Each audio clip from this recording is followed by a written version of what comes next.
আমরা আপনাদেরকে কথা দিচ্ছি ইনশাআল্লাহ, আল্লাহ তাআলা যদি এই দেশের খেদমত করার সুযোগ আমাদেরকে দেন, তাহলে 1 মিনিটের জন্য আপনার কর্মস্থল ছেড়ে রাস্তায় আসতে হবে না দাবি আদায়ের জন্য।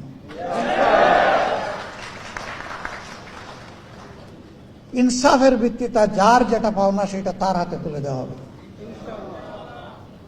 আমাদের কমিটমেন্ট বেসিক 3টা।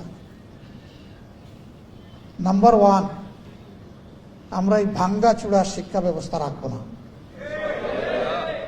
এখানে প্রথম ফোকাস আমাদের, ফার্স্ট অ্যাটেনশন। আমার মেরুদণ্ড নাই তো আমি দাঁড়াবো কিভাবে, আমি বসবো কিভাবে? মেরুদণ্ড ছাড়া তো শুইতেই পারবো না, আমি তো একটা ফুটবল হয়ে যাব। প্রথমে মেরুদণ্ডেই চিকিৎসার জন্য হাত দিতে হবে। এখন কেউ যেন আবার অপপ্রচার না করে যে উন্নয়নের শিক্ষা বাদ দিয়ে এখন শুধু হাদিস কোরআনের শিক্ষা দেওয়া হবে। আরে ভাই, হাদিস কোরআনের ভিতরেই তো সব উন্নয়ন আছে, এবং এটাকে সাপোর্ট করতে গিয়ে দুনিয়ার যত উন্নয়নের শিক্ষা সব ইনকর্পোরেট করা হবে ইনশাআল্লাহ। আমরা শুধু যে শিক্ষা মানুষের মধ্যে অনৈতিকতা সৃষ্টি করে, মানুষকে করাপ্ট বানায়, মানুষকে একটা ইতর প্রাণী বানায়, আমরা ওই শিক্ষা দেব না।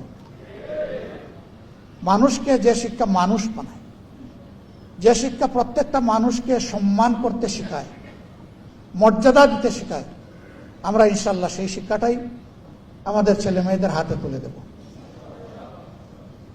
এবং এই শিক্ষার সাথে সর্বোচ্চ বৈষয়িক উৎকর্ষের শিক্ষাটাও থাকবে।